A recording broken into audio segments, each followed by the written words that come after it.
দেখিয়া হাসিয়া হাসিয়া রসময় কথাটি কও। এই যে জগতী কোন জগতী মা? এই পাট্টিপা জগতের কোন জগতী নয়। যে জনা জীবনে যমন মন প্রাণ আমার গৌর চরণে সমর্পণ করতে পেরেছে, এই জগতে তারাই হলেন যৌবতী।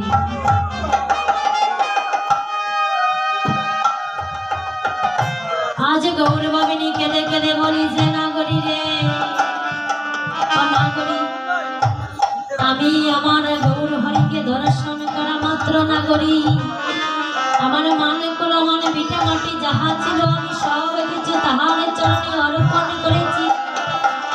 আমি আমার বলতে আর কোনো কিছু রাখিনি রে নাগরী। এই কথা বলছে আর কাঁদছে। অপরে নাগরী ডেকে বলছে কাঞ্চনা, ও কাঞ্চনা